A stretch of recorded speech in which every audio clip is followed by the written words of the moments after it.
Para comenzar, la presión normal es de 120 a 80. La presión arterial baja puede ser perjudicial para el organismo, ya que la irrigación sanguínea es deficiente, por lo tanto la oxigenación y la nutrición celular no se va a efectuar adecuadamente. Bienvenido a un video más aquí en mi canal. El día de hoy te quiero hablar sobre la hipotensión arterial, es decir, la presión arterial baja. Así que si quieres saber todo lo relacionado al tema, te invito a que te quedes y aprendamos juntos.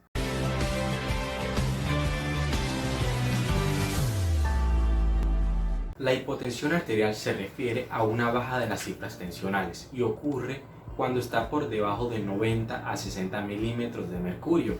Pero ojo, hay que tener en cuenta que la presión arterial es la fuerza que ejerce la sangre sobre las paredes de nuestras arterias.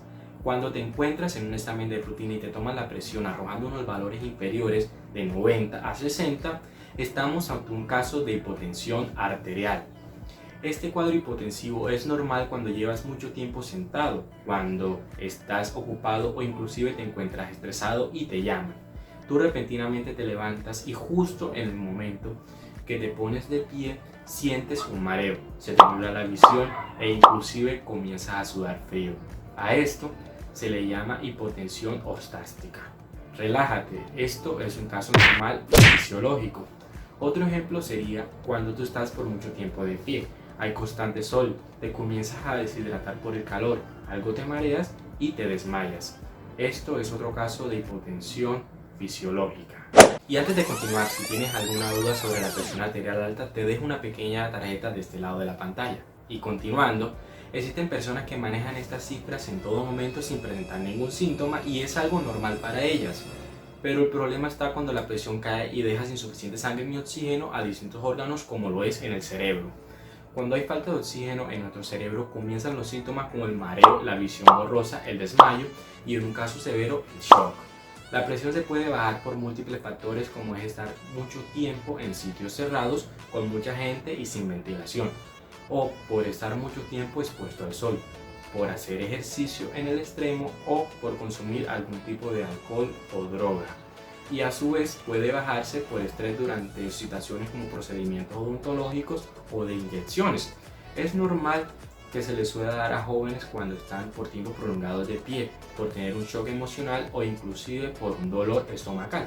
Y a su vez es igual de normal que le suelen dar a personas mayores de edad. Algo importante que se debe tener en cuenta es que no es una condición de riesgo normal, pero si no se trata puede traer muchas consecuencias secundarias. Existen tres tipos de hipotensión padecida. La número 1, hipotensión ortostática, incluyendo la ortostática postprandial, que es producida por un cambio súbito en la posición del cuerpo, generalmente al pasar de estar acostado a estar parado, y usualmente dura solo unos pocos segundos o inclusive minutos. La número 2 es la hipotensión media neuralmente, NMH por sus siglas en inglés. Esta afecta con más frecuencia a los adultos jóvenes y a los niños y ocurre cuando una persona ha estado de pie por mucho tiempo. Por lo general los niños superan esta hipotensión con el paso del tiempo. Y la número 3, la cual es la hipotensión grave producida por una pérdida súbita de sangre o un shock, infección o una reacción alérgica intensa.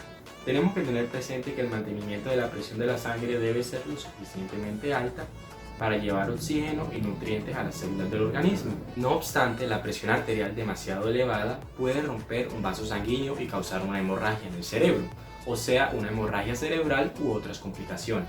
Y por lo contrario, si es demasiado baja puede producir o no puede proporcionar suficientemente oxígeno y nutrientes a las células y extraer los desechos de ellas.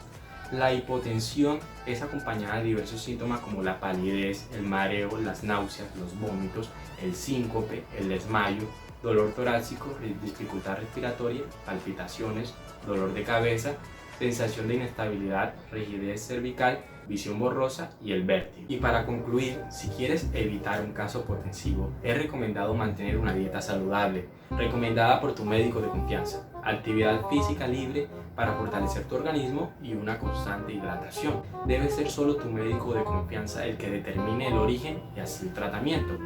A veces el manejo puede ser algo tan sencillo como suspender un medicamento para el dolor. Soy el Dr. Vargas y si te gustó el video apóyame con un like, suscríbete y activa la campanita de notificaciones. Y a su vez que no se te olvide compartir.